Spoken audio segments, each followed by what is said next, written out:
Hi,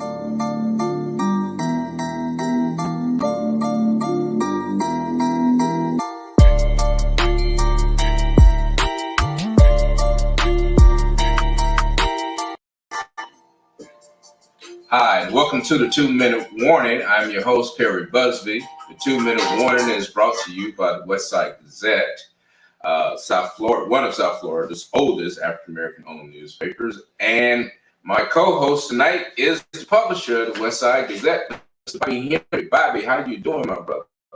I'm terrific and getting better. Thank you for asking. Great.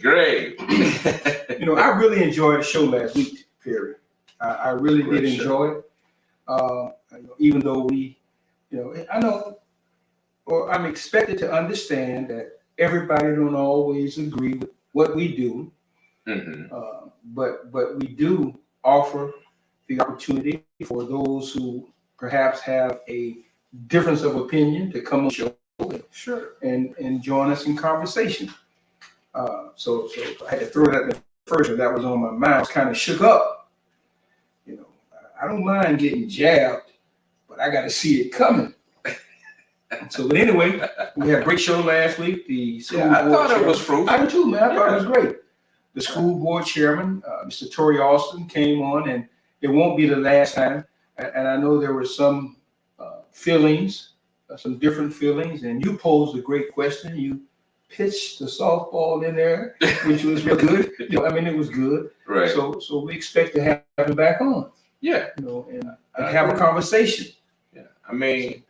The health of our education system should be all of our concern, regardless of our party. So, in fact, I heard today even someone was putting forth a motion to try to get the superintendent suspended as well, as a part of that grand jury. So, there is, it's truly unfortunate that the ones that's really being hurt are the kids, and it's the adults who are doing all of the harm and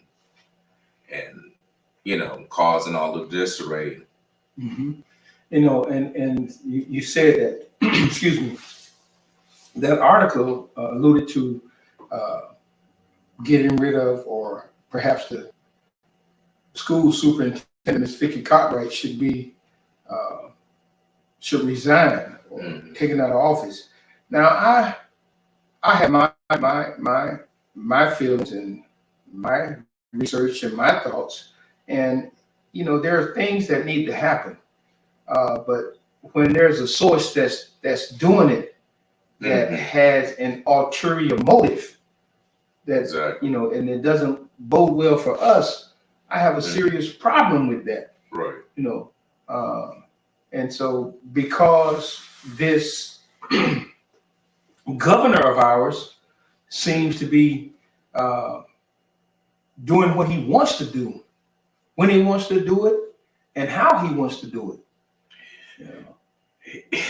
Yeah, it does seem to be spreading, and even as recently as today, with this latest thing of sending migrants up to Martha's Vineyard.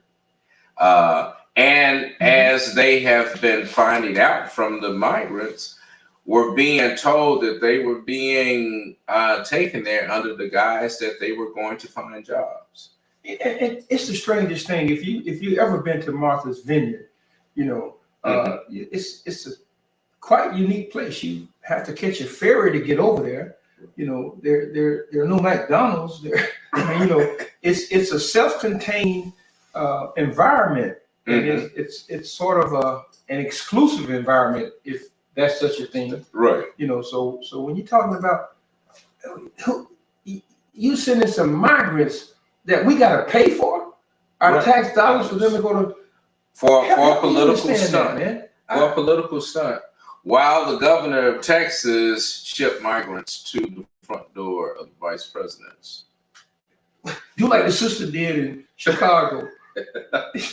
You sent them. I'm going to send them right out to the suburbs. I put them right in your front yard. Right. But, Yeah. I don't know. Yeah. So this is the climate that we're dealing with. And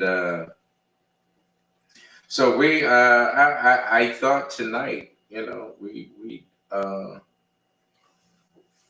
kind of expand this because this isn't just an issue that's a 33311 issue. No. It's No, it's not. No.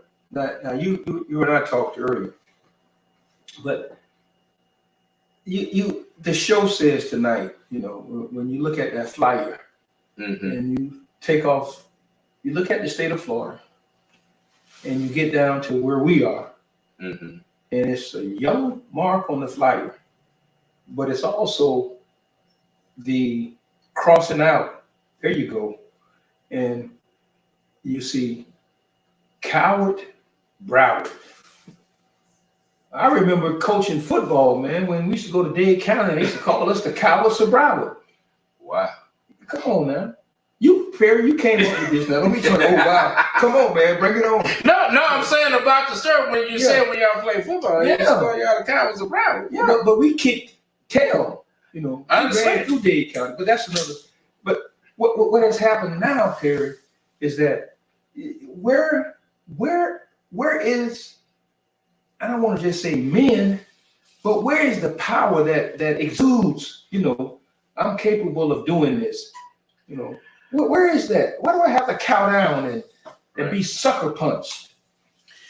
Well, I think that's a question that I think we really need to unpack because, I think the answer in that is also going to help us understand what we're facing in November, and for sure how we approach and what we face in 2024.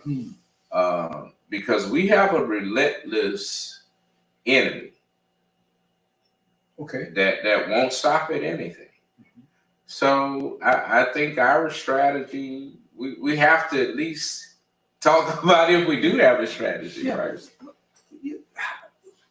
If we have a difference of opinion, and you and I do on some occasions, if we can't be man enough or woman enough to say, okay, I differ, I and do it in a civil way, and not be afraid to address the elephant in the room, maybe we can do something. True, but I think at least when using us and when we have our differences are in the pursuit of at least a common goal. Oh, a common goal. Right. So are you saying that there are those who move commonality out of the way and just put selfish stuff there? That's a rhetorical, but yeah. But but in doing so, it's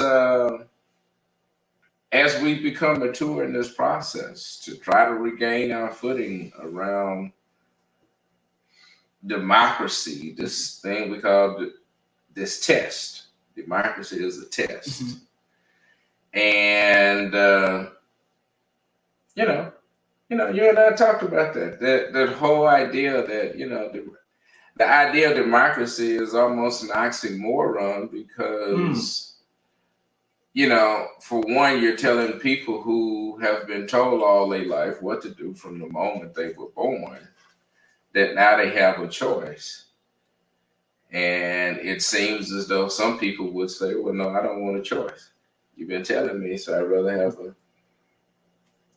Tell me. They don't mean that, but I'm just saying, that's the oxymoron of this. So, but anyway, no, we're not gonna have a deep conversation. Let's turn this into a really good, thoughtful conversation about our community, and let's at least, my dad used to say, you can't fix what you're not willing to face. Say that one more time, Perry. I got to hear this now, because your father was a man of integrity and wisdom. Yeah. Now, what did Mr. Busby say? He said, you can't fix what you're not willing to face. You can't fix what you're not willing to face. Right. Which brings us back to what you're scared of. What are you afraid of? What are you in denial of? What are you in denial? Right. And we want to open up this show so we can have conversation. I mean, we don't want it to be one-sided. There are talking heads everywhere. Right. But we want it to be open. Yeah. No. And so I was excited about the show because our special guest tonight, Mr. Kartik Krishnaiyer. Little background on Kartik. Once upon a time, I entertained an idea to run for office. And the only two people that I reached out to, because I was new to the area, were people who were in the media business and reaching out to the community. One is this man right here. And the other is our guest tonight, Kartik Krishnaiyer. Because Kartik, like I at the time, had a chance to see Broward from the outside in. And as Bobby was helping me see Broward from the inside out. And it is just amazing that, sometimes we do need to let others show, at least be our mirror. I mean, I think we in Broward have good intentions. Our elections, I think we approach with integrity. We want the best of our leaders. But I don't think we really do that a lot in terms of our actions and the way we approach it. And so I want Kartik. Kartik is the publisher of a blog that I love. It's called The Florida Squeeze. And he also does a really great podcast called The Florida History. He talks a lot about the history of Florida, from Zachary Taylor to the making of the first two black senators from Florida. And so without delay, let's bring on Mr. Kartik Krishnaiyer of the Florida Squeeze. It's great to be with you guys tonight. Hey, thank you for that very, very generous introduction. Yeah, but no, Kartik. Let's say Kartik has had a robust history in Florida politics, not just from a party, but from being a migrant and seeing Florida from the outside in. So, Kartik, kind of give us just a brief view of how you see this current political cycle playing out and where Broward sort of fits in from your history and where we have evolved from. Yeah, in terms of the state, we've never quite had a character in the executive office like Ron DeSantis, right? I mean, he's if you want to look at national figures, he's a combination of Joe McCarthy and George Wallace. I mean, from my perspective, right? I mean, this is a demagogue, into performance art and authoritarian methods. And historically in the state, look, I mean, I worked for the Democratic Party, the state Democratic Party, when Charlie Crist got elected Attorney General. I was a contractor for the Florida Democratic Party when Charlie Crist got elected governor. He was a Republican in those days. His ideology hasn't actually changed very much. It's that party has shifted in a different direction. And Crist, and I think this is very important for the African-American community to understand, when he became governor, at his inauguration, he refused to have old folks at home with its very offensive phrases played, and commissioned an African-American state senator, Tony Hill, who had been a leading opponent of Jeb Bush, one of the leading Democrats in the state Senate, to help find a new state song. And he had reopened as Attorney General the prosecution of the Ku Klux Klan killers of Harry T. Moore, who was the leader of the NAACP in Central Florida, who was murdered in the 1950s, and the Groveland Boys case, right? That was reopened. So he's been a longtime friend to the minority community, and there's no room for someone like him in the Republican Party anymore. Is the point. It was good, I think, for the African American community and for the civil rights movement in this state that he was a Republican, because it was good to have bipartisan support. But as the DeSantises of the world have taken over the GOP, you have guys like Chris squeezed out, and he's now obviously the Democratic nominee for governor. The state has shifted to the right. There's no question about that. There's no question that we've had a lot of migrants from the Midwest in particular, who have moved the state slightly to the right. And in terms of Broward County, I think what we've seen in Broward is an entrenched Democratic Party that doesn't work as hard as it needs to get the vote out, a Democratic Party that has won a lot of elections by virtue of this being a 2-to-1 Democratic county now for going back to the late 1980s, and who have either relied on old political contacts and political connections, or just have not put together the infrastructure. And we've seen the minority communities change. We've seen the demographics of Broward County change. It's a majority minority county now.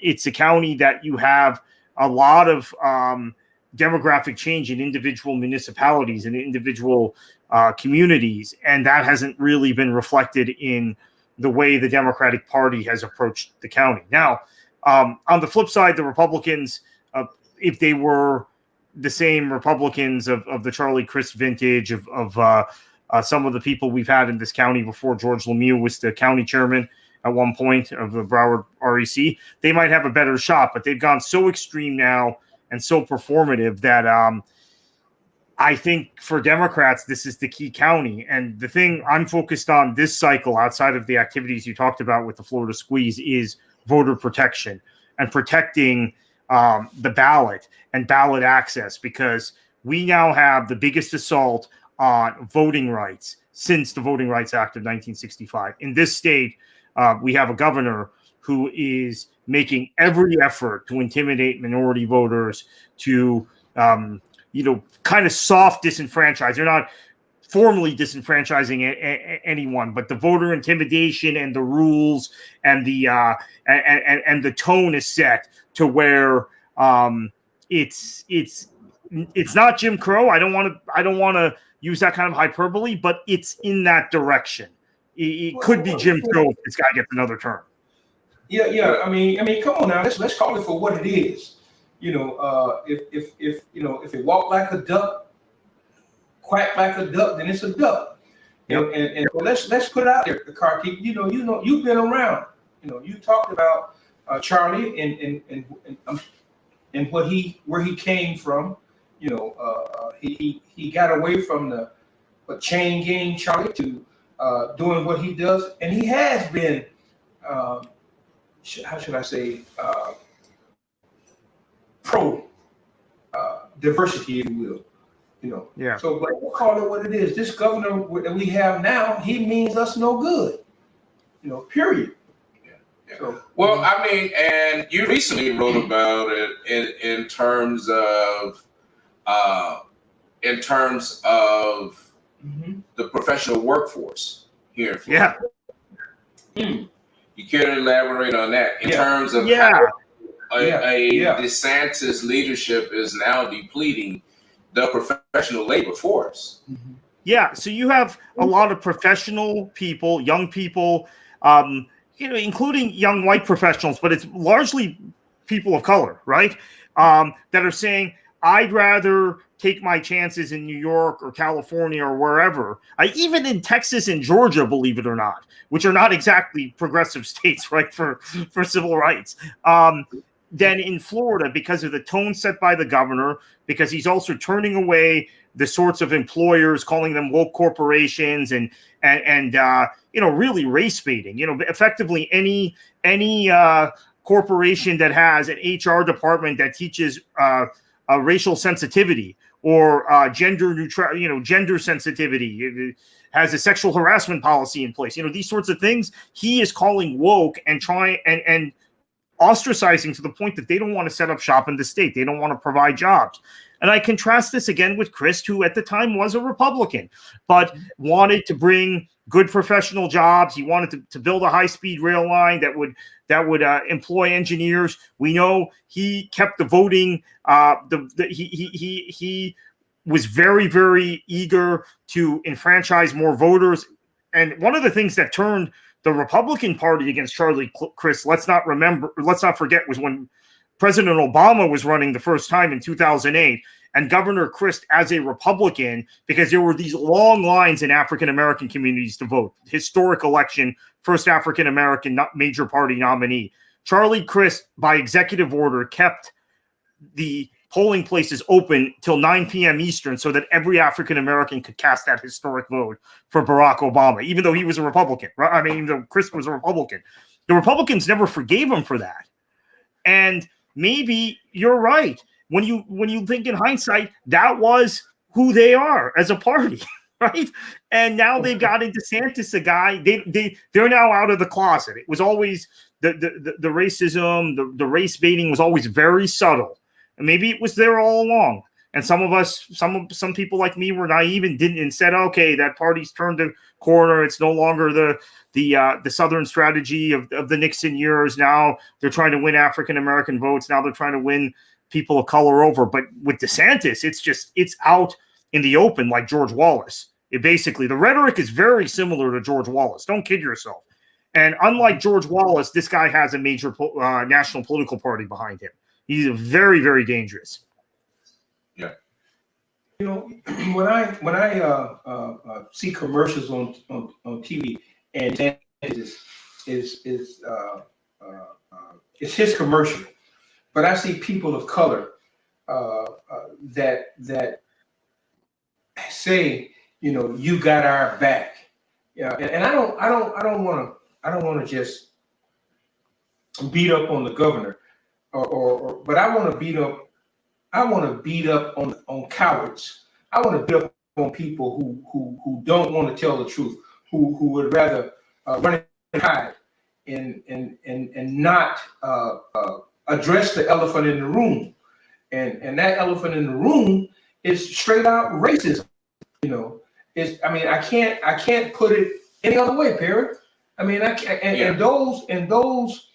those politicians who allow it to happen, they are just as much at fault as he is. And so if we have to address the whole, I'm sorry, I can go on, but we have to address the whole. They're enablers.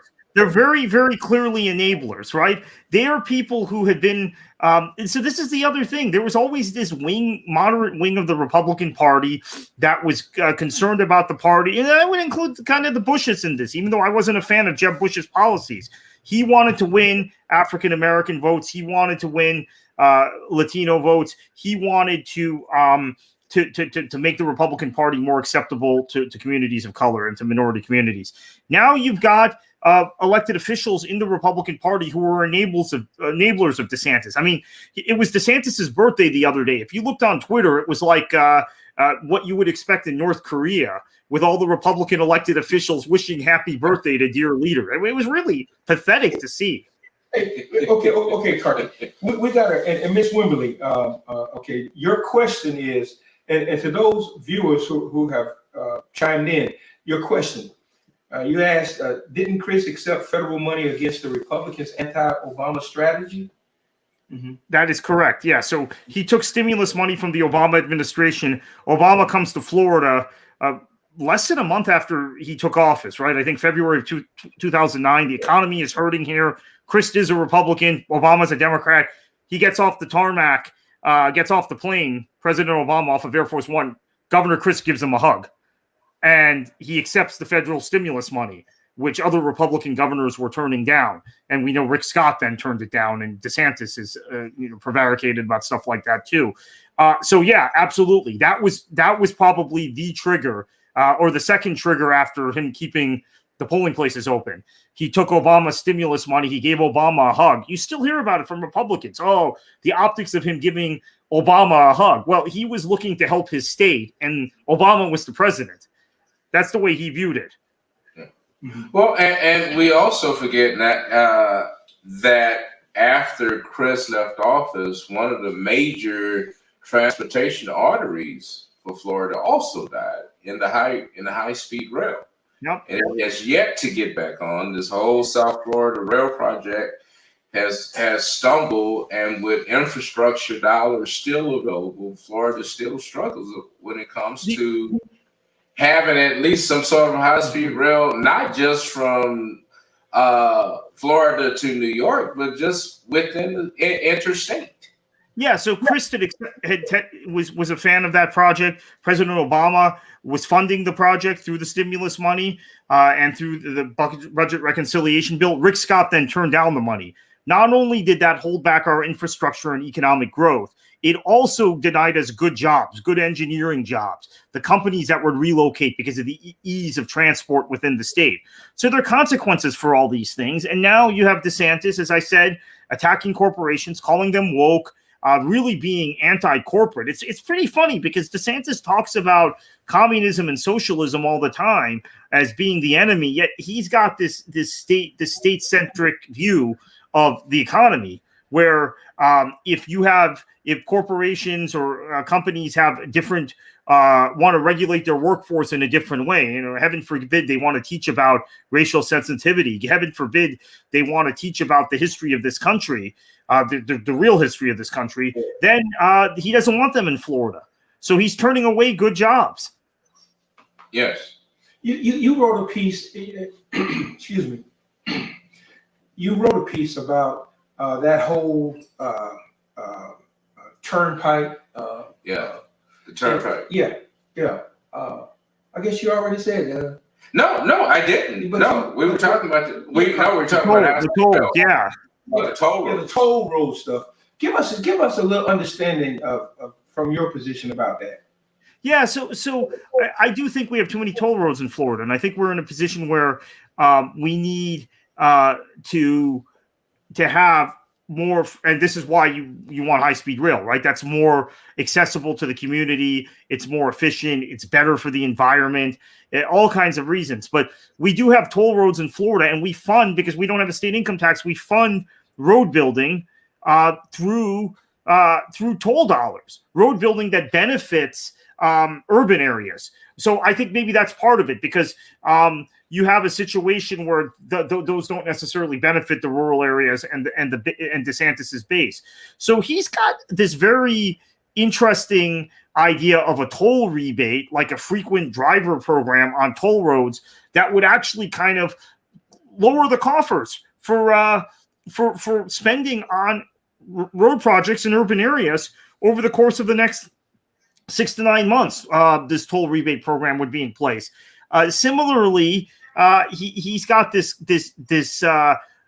gas tax, I guess temporary gas tax rebate, gas tax reduction that would only take him through the election, basically. So this is all electioneering, and we're going to end up losing money out of our budget. Although, frankly, I don't know if it takes as much money out of our budget as what the stunt he pulled yesterday does, right? That's $12 million. What, 8 million? Yeah, 12 million is what I saw. Who knows? Yeah. Who really knows? Because it appears like they haven't been very transparent about it either. And it's something that a state government can coordinate the transport of migrants between two other states. I mean, this is unheard of. We have our listener baffled, man, over Martha's Vineyard. Yeah. But that's nothing. Okay. Yeah. Our listener, Aretha Wembley, asked a great question. How much could Chris accomplish with the projected makeup of the legislation, i.e. reversing the governor's direct purview of FLDOE and revising the Constitution to return the commissioner of the education? But just in a nutshell, That's a lot. If a Christie election, what impact do you think that would have on the legislature. Yeah, and Charlie Crist is actually the last elected Florida Commissioner of Education, Aretha, as you might know. So that would be ironic if he were able to get us that office as an elected office back. In 2002, he was done, or the office was done as an elected office, and that's why he ran for Attorney General. That I think would have to go to the ballot, and in terms of being ratified by the voters, but getting it through the legislature would be impossible. And I think he'd be playing defense. That's probably the most significant thing he could do. Now, in terms of felons' rights restoration, I think Crist will be very aggressive in trying to go around the legislature and do that. And we won't have this election police and all this other nonsense that DeSantis has put out there. But in terms of actual policy, he's going to be playing a lot of defense. He's going to be vetoing legislation, right? And at least he'll set the tone differently, I think, than we have now. In terms of things like executive orders, he can use those. We see that DeSantis has stacked the executive agencies with yes people who are effectively partisan hacks. So that's something that Crist could reverse. But the legislature is going to be problematic. It's probably going to be about 25-15 Republican in the Senate, and it'll be somewhere in the neighborhood of 73 or 74, actually probably worse than that, like 77-43 Republican or so in the House. So it'll be pretty lopsided. You know something, Carter? You said something. You said that Charlie would probably be playing defense. Now, for those of us who enjoy a good game, defense wins Super Bowl. Yeah. So, yeah. And we have to understand that no matter what someone brings to the game, you got to have your program together. So with that, yeah, all that is stacked against him, and we're hoping that Charlie is doing what he needs to do to have his men in place, men and women in place. What are you hearing about that? What strategy, if any, it got to be a strategy, are you hearing from Charlie as a defensive tactic, if you will? Yeah, so I mean that would be the defensive tactic if and when he's elected. I think now he has to be on the offense, right? He's got to attack. The football analogy is you've got to throw a couple long bombs, and the soccer analogy is you have to create some tap-ins for yourself, which I think he's done. I think this Martha Vineyards thing is a tap-in, right? You have to be able to turn that around. That's a goal, right, for Crist. But there are some Hail Marys, some long bombs you have to throw downfield vertically. Charlie, by the way, was the quarterback for Wake Forest 45 years ago. Many people don't realize. Got injured, transferred to Florida State, did not play football at Florida State, but he did play football at Wake. But I do think that there are things on the subject of authoritarianism that you need to really leverage and talk about. And then obviously the choice issue is a big deal, as is, I think, potentially the fact that DeSantis used COVID-19 to further his ideological agenda and left communities of color particularly exposed, the way that the virus was handled in Florida, okay? And there is not enough national media coverage, and Crist really needs to go to town on this, not enough national media coverage about the fact that after vaccines were widely available, after education was there about the virus, that we had a higher rate of death in Florida than the other large states. And actually that includes Texas, which is a very Republican state. But among the top 10 largest states, we had a higher death rate after a certain point. Now, granted, we did better earlier on. DeSantis would argue that's because we have an older population. There may be some truth to that. But the way COVID was handled, it pitted neighbor against neighbor, friend against friend, coworker against coworker, and ultimately, in a lot of cases, it pitted others against the minority community, and it pitted parents, particularly. There's no better way of saying this, particularly white parents, white conservative parents, against school administrators and school board members throughout the state. And that's a divisiveness that Christ has to seize upon, and he's talked about it, right? But I think he needs to be more focused and more laser focused on some of these things. Because here's the problem, guys. DeSantis is so outrageous. There's so many temptations to there are 30 things you could hit the guy with, right? You need to focus on 3 or 4 things. So I think those are it. And I think also his absolute disdain for communities of color, right? As we said, Republicans were always very subtle in how maybe they push buttons on racial issues. And I think in the case of guys like Jeb Bush, genuinely, they wanted to bring the minority community into their party. They had maybe a different way of trying to win the minority communities than the Democrats did. But now in DeSantis, you have a guy who's thinking, okay, if I can push certain racial buttons, I can increase white turnout, and white backlash turnout against my opponent. Yeah, those dog whistles, that's the word. Whistle. And shit, he's standing on a bullhorn.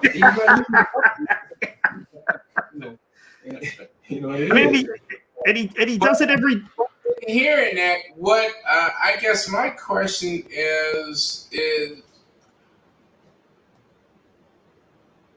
sort of twofold. What is the Democrat strategy, and more importantly, what is the communities of color strategy? Because we all face this strategy. I mean, we're all facing some part of this together. African American community tends to be at the forefront, but Kartik, you about as brown as me, and that works for a lot of folks. It's funny you bring that up. What is Ms. Wimberly saying? Yeah. Ms. Wimberly says define people of color from DeSantis understanding. Yeah. I think it's everybody who's not. I wouldn't even say it's everybody who's not white. I think there are a lot of white people who would probably fall into his definition of POCs. I mean, it's like he's got this very ideologically rigid. You have to be a flag waving. But it's funny. They're really not. You have to be these great individualists who wave an American flag and have some sort of disdain for education and elitism and science. That I think that's his definition of an ideal Floridian, and everybody else is a POC or someone who is an elitist or a whatever woke. He'll say that there are a lot of white people who are woke. So that's the way he views it. I think important to your point, Perry, voting this cycle, I would encourage everybody to vote early or vote by mail, because the thing I'm working on with the Democratic Party is our ballot cure program, as well as our ability to monitor what happens in terms of VBN and early votes coming into the Supervisor of Elections office prior to Election Day. And obviously, in Joe Scott, we have a very competent Supervisor of Elections, and I think we will have a smooth election in Broward, but we also know that he has to play by the rules set by the state. And the state has now set rules that effectively try and disenfranchise voters of color and try and make it very difficult for maybe older voters. So in Broward, that's a lot of older liberal, democratic, Jewish voters, right? That might live in condo areas whose signature might have changed almost inevitably has changed over the years. So I would encourage everybody to either vote early, Souls to the Polls Day, or some other day at the early voting locations, which are numerous in Broward, or vote by mail. And if you vote by mail, use the ability to go to an early voting place and hand the ballot in, or sign up for the Supervisor of Elections a ballot tracking system. So they let you know when it's been postmarked, when it's arrived at their office, when the envelope has been opened. Obviously, they can't actually count the or they won't open the envelope, but can't actually count the ballot for Election Day. But That way you have some insurance, you have some way of tracking your own ballot. And we have a program with the Democratic Party, which will be a ballot cure program for people that we would then have to go and reach out and contact. And this has happened every election cycle.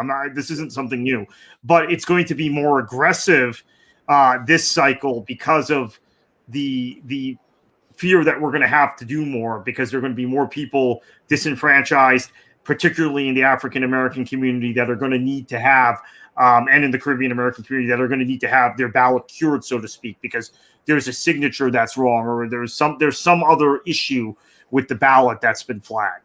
So again, track your ballot, sign up for the updates from the Supervisor of Elections office, and vote early or vote by mail.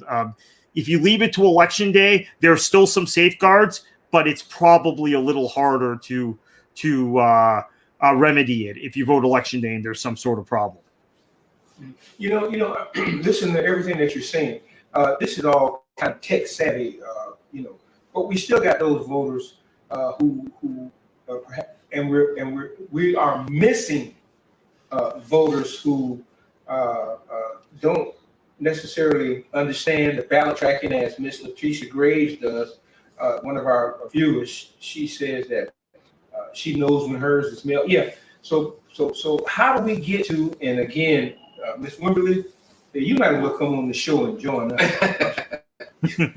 Your questions are right on. How can grassroots organizations best support vulnerable populations to get out the vote? And this is what we're trying to understand. If the Democratic Party is using the same tactics that they have used in the past to try to address a situation now, it's not working. Where is the messaging coming from? Who is at the table creating the message?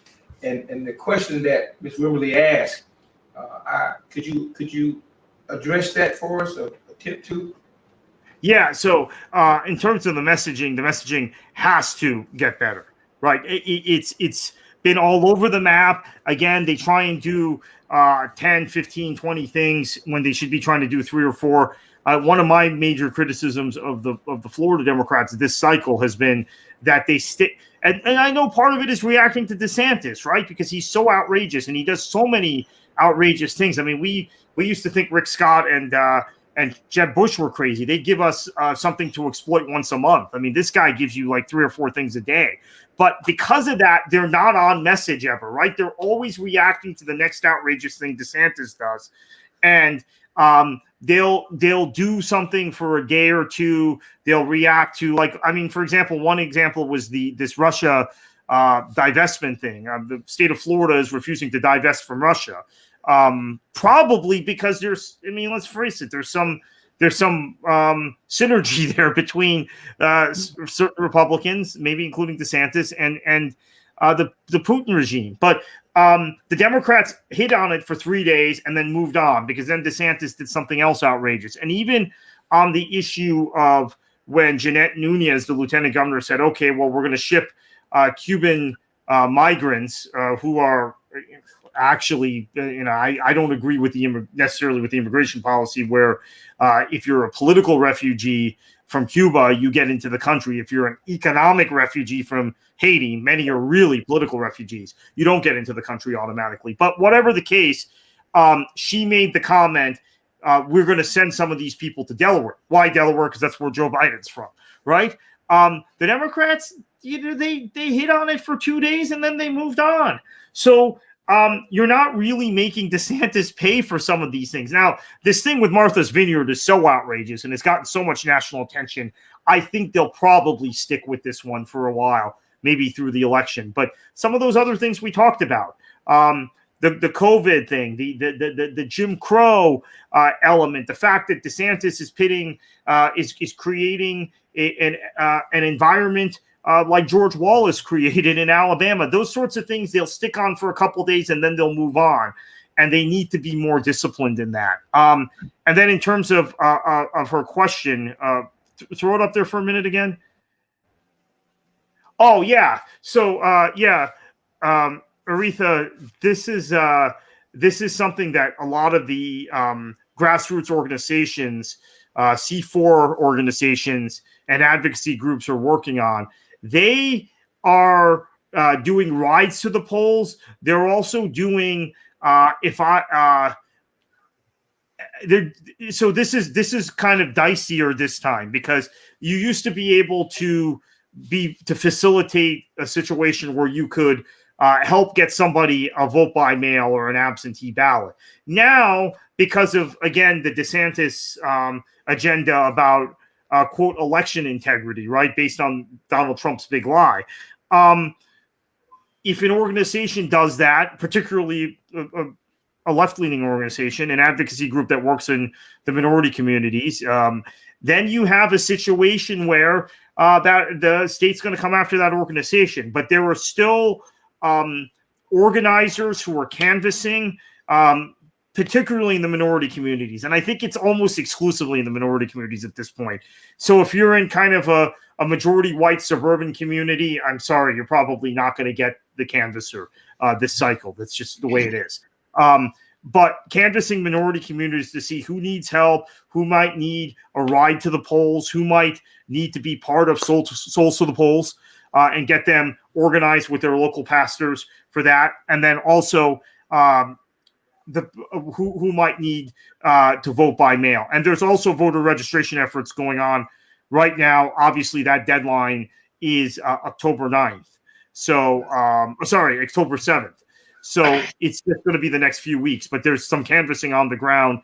Although I have to say, Aretha, I understand this is going on more extensively in Central Florida, in the African-American communities in Orlando, neighborhoods like Eatonville and Paramore, than it is in South Florida. But some of the same organizations are doing some work in Broward and Dade, and a little bit in Palm Beach, but mostly Broward and Dade.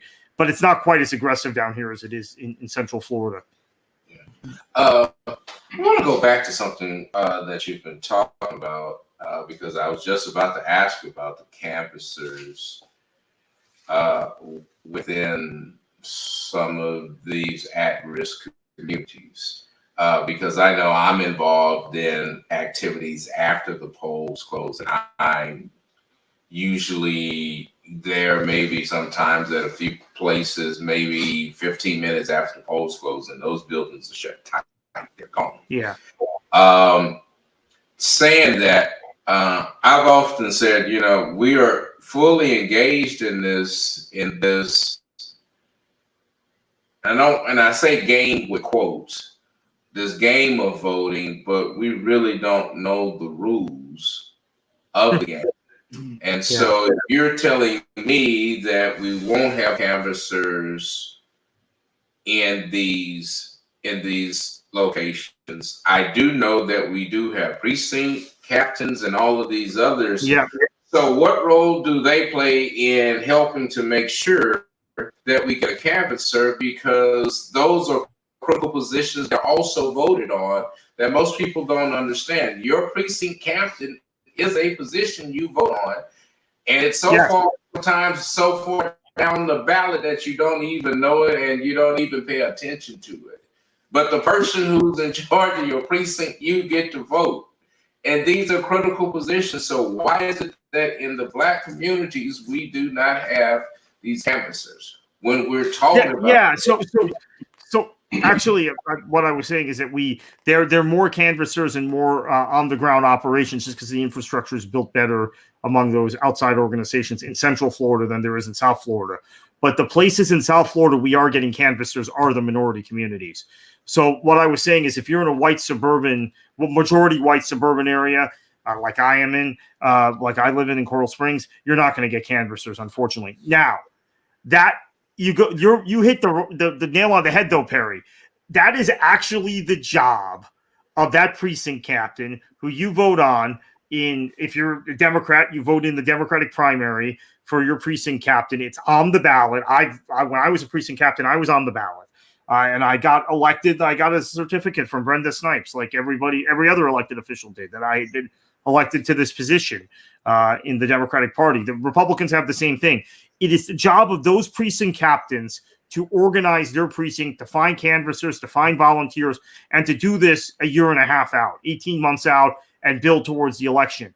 Unfortunately, now it's a status symbol, right? They get this thing, they sit on the Democratic Executive Committee, and they don't organize their precincts. So your point is really well taken, because we wouldn't be needing to scramble to get.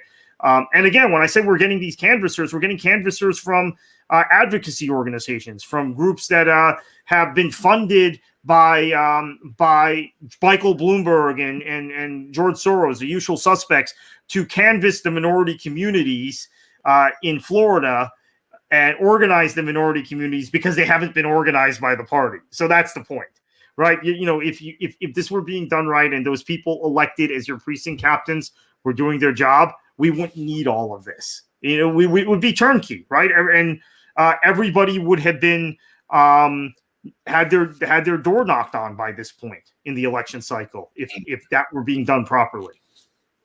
I'm sitting here listening, and I'm going back a little bit, but I don't remember any, and I'm calling out churches. I don't remember any conversation about precinct captains in churches and fraternities and lodges and NAACP and Urban League. I don't remember. I could be dead wrong, but I'm saying for me, I don't remember. And so when we begin to talk about these important positions, how in the Sam hell are people supposed to be aware of it when it's not being discussed? Well, that's a great point too. Yeah. And if you're saying, Kartik, if you're saying that the Democratic Party, if they're doing this, then they are missing the point. I mean, I'm serious. We have these exclusive conversations and little tidy groups, but the people that need to get it, I don't know a doggone thing about it. Yeah, that's a fantastic point, because they've tried to keep the circle tight, because they want to keep their friends as the precinct captain who isn't doing anything, or someone who is connected, someone who might work in some elected official's office, and it's often in the minority community, it's often African American elected officials that keep this stuff within really close to them. And I heard this as early as 2000. We had something called the Ride with Five, which was an idea. You remember that? Yeah. Yep. And I remember the Urban League people telling me this. Who are all these precinct people you're giving me a list from who are on the Democrat? And this was in Palm Beach, actually, where I was working with the Ride with Five people, but and with SEIU and Kendrick Meek and everybody. But who are these precinct people? They're not even active in the Urban League. They're not active in the NAACP. They're not active in a church. Who are these people? And it turned out most of them were connected to elected officials or were in some Democratic club. There would be, a Democratic club in Riviera Beach, and they'd be part of that, and they wouldn't be active in anything else.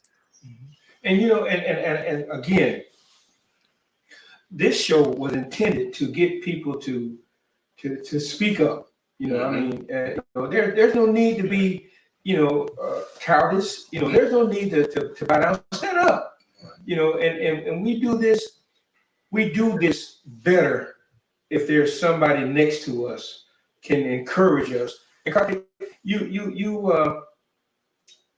me see, how about this situation that we are in, not just Black people, not just white people, not just gays, not just transgenders. We are in this situation. And so therefore, we have to come out of this situation together. We have to come up with a plan and do it. And we cannot allow those people like Marco Rubio, Scott, or anybody else that's similar to this, I don't want to cuss, to this slime, that's trying to permeate and just take us to where we don't want to go. This idea of others. Yeah, help me out, man. This idea of other. Because I always like to turn the mirror back really on us, because they say leadership is a reflection of the people. And I think Kartik hit on something. We talk about and we endear those days of Alcee Hastings and how they sort of worked it to their benefit and was inclusive. But I think that also caused us to be lazy. And so when they moved on, there was this assumption, oh, it's always going to be there, and it hasn't. Yeah. And now we're looking at it, and it's hard to put something together that you've never, for one, weren't there to even put the pieces together. And so now we kind of dealing with this, and and so my point is how do we bring these other voices to the table? I mean, Kartik, that was something you and I talked about. It's not about having the same idea, or we got the same vision about where we want to go. Yeah. So you want to take 95? I want to go for A1A. Yeah. But the point is what I'm trying to get to. So I see. I'm sorry, Perry, I didn't mean to cut you off. But truly love. You asked the question. You said where we are. Could you give us a little bit more on that? Give us a little bit more where we are not going. Give us a little bit more. Yeah, and so where I think the question boils, well, where do you see Broward coming into 2023 after this election? Because I think Republicans' agenda is to keep Broward elections at least in the mid to low 60s. 18%. Because races. Turnout suppression in Broward and Palm Beach and Orange is what they're working on this cycle, right? Those three counties in particular, which deliver the highest raw numbers for Democrats. They don't want to suppress the turnout too much in Miami-Dade anymore. They feel like they turned the corner there. Hillsborough is a very competitive county, so among the large urban counties, that's their focus. I think it's really important that the communities, the disadvantaged communities, the minority communities come together, because clearly we see that this governor will come for everyone, right? He's come obviously for African Americans. We've talked about that. He's come for immigrants. Now, in terms of LGBTQ issues, he has made those issues, again, nationally relevant. He has done more to elevate those issues and hatred and discrimination against gays and lesbians than any elected official in the country in the last 20 years, right? I mean, Donald Trump didn't even touch those issues. So it's important that all of us work together, every minority community, every disadvantaged community. And I think Broward County is kind of a synergy of this. I think that you see in Broward more, and I would say in parts of Central Florida too, more kind of coalescing between the communities of color and the LGBTQ activists and the academic community and the church community.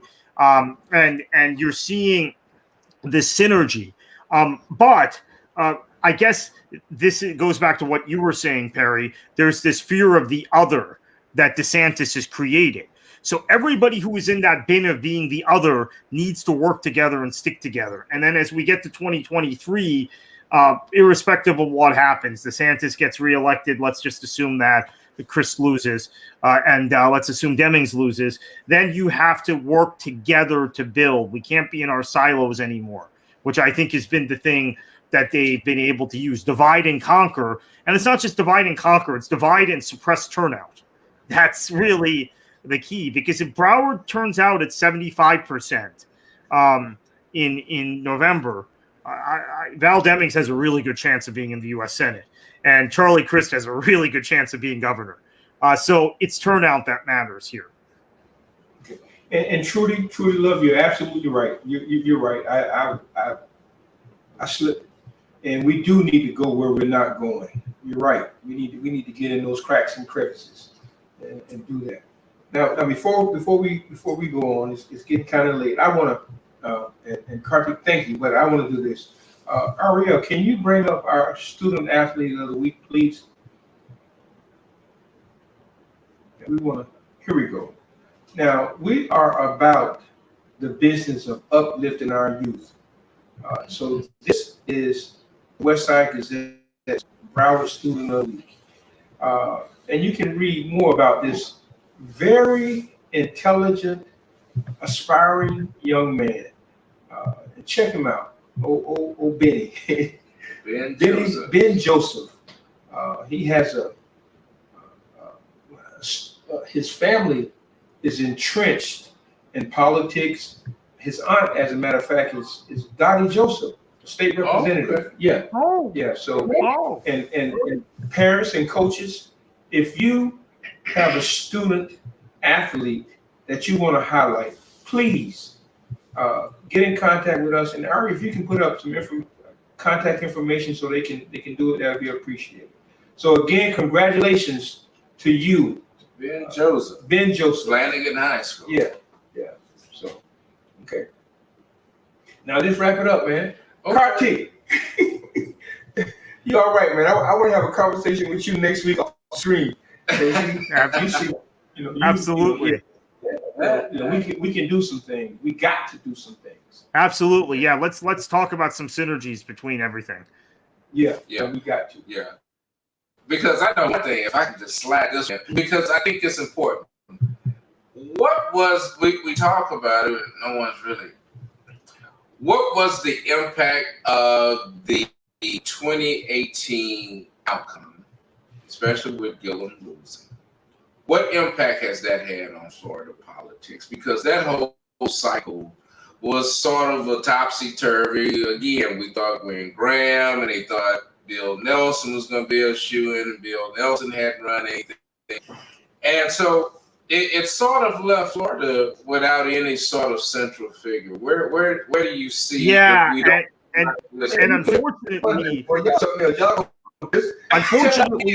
the Nelson race. They didn't want to vote for Gilliam. They switched out. Yeah, and unfortunately, the Nelson race was not something that the Democrats had expected to be. I mean, the warning signs were there, right? And the state had changed, and we also had obviously this ballot snafu here, right? We can't talk about that race without talking about that race being left off several ballots. Interestingly enough, in minority communities in Broward, where Nelson would have gotten 90% of the vote. So, but it left us without a governor. It left us without a U.S. senator for the first time in Florida's modern history, right? One of the two senators had always been Democrats. And it left us without a building block to build around in terms of the party. At the same time, we were in a position where we thought, okay, the election was very close. Perhaps there was just so much money that was poured in here. Trump was spending more time here. He moved here. There's got to be some sort of quick turnaround, and it didn't happen. Florida was the one state in 2020 where Trump performed, the one targeted state, big state, where Trump performed better than he did in 2016. The only state in the country where that was the case. So we're now swimming upstream. We're swimming against the tide. And I think the ultimate error was made in also underestimating DeSantis, because, again, the Democrats, you mentioned, Perry, thought Gwen Graham. The Democrats also thought they were going to be running against Adam Putnam, right? They didn't realize they were going to get this. I mean, I don't want to be X-rated, but this mean SOB, this really unhinged SOB as the opponent. So even Gillum winning, I think, was manageable because they thought it would be this normal Republican they were running against in Putnam, and it turned out to be DeSantis, who is crazy and would play the race card and would play all this other cultural stuff. And look, I mean, I have to say, just the last thing I should say about this whole DeSantis thing that I should have said at the beginning when you asked me the initial question. I blanked out on it for a minute. The Don't Say Gay law is another deterrent. There are companies who will not come to Florida because of that. No ifs, ands, and buts. That's going to cost Florida a lot of professional opportunities. That legislation. So I mean, he's killing the state. Yeah. No, I agree. Okay. Yeah. Well, it's been a great one. Oh man, I was thinking that I had a brain freeze on something. But what we were saying about the Bill Nelson race. Mm-hmm. Now, what doesn't get said about the positioning on that ballot, because I know everyone sorts of likes to put that on the supervisor of elections or whatever. Both party presidents had to sign off on the ballot design. Yeah. Before it was printed. So Democrats knew before somebody in the Broward Democratic Party didn't catch it. That thing was down there. And again, that is what happens when you have people who are so close to the process that they just automatically check things off and think that that would not have been an issue. And it came back to haunt them. But no one really talks about the true issue of that. And again, it's one of the things that I say, Democrats, we're very good about the compassionate, but we're hell on strategy and the mental capacity in this game. We're pretty dumb sometimes. So yeah, and they're ruthless. The Republicans are absolutely ruthless. Yeah, ruthless. So they probably noticed the position on the ballot. The Democrat who signed off on it didn't, and they were like, "Great, this is going to benefit us. It'll suppress votes in Broward." Self-inflicted wounds. Okay. Yep. The time is getting late. Kartik, before we go, we'll give you 30 seconds to offer us a remedy, if you will, to get those grassroots people involved, crossing all boundaries. What would you suggest? I think we need to have an umbrella organization above all, on top of all the advocacy groups that coalesces them together. Hopefully the Democratic Party would be involved in this. If they're not, then they're not. But all of the advocacy groups, NAACP, Urban League, all of the groups that work in the minority community and work in disadvantaged communities, and have them able, as they however they can legally do it, because you have C3s and C4s, so there's some legal boundaries there, and 501c3s, right?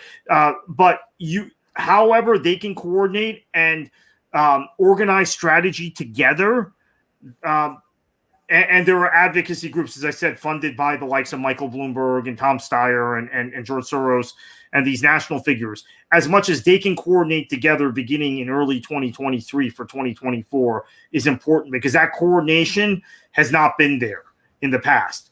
And there's a lot of functions that are repeated between organizations that are doing the same thing, and other things that aren't being done at all. Okay. Mr. Busby? I ditto that, and I would also say, let us not be so caught up in the financial resource component of that. Yeah. That we don't pay attention to the most vital part of that, and that is, well, even though it is Mr. Soros and Mr. Steyer and those who we do find as allies, those canvassers, as I've said, are out collecting information on us. And woe be it for us to get information on ourselves, and we don't even use it for ourselves. And that is right. a critical problem. And it has been our problem because we look so much at the financial resource component of that and never pay attention to what the real product is. And that is us. We are the product. So I close with that. We are the product, and we're the ones being sold. Very good. To all of our viewers and those who commented and we didn't get a chance to read your comment, we certainly see them. Brother Wright, very informative. Looking forward to part 2 with the strategic component. And we're with you on that. And to those who perhaps differ from opinion in what we've said, we would like for you to come on the show. We've extended opportunities to those who are running for office. In particular, we have a city District 3 commission race coming up, and we would like to hear from those candidates in the race.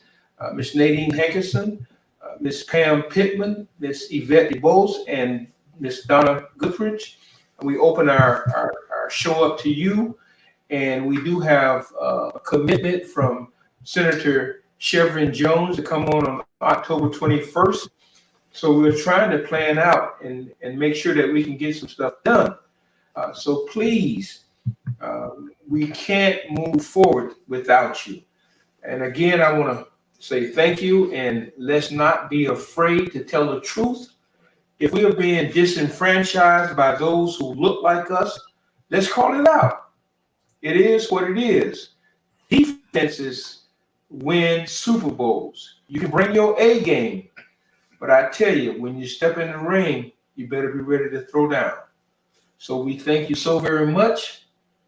God bless you and have a great evening. Okay, because I mean, we will be in Rumble, young man, Rumble. All right. Good night, everyone. Good night. Thank you. Good night. Thank you. Great. We've got to do Good night. this. Thank you.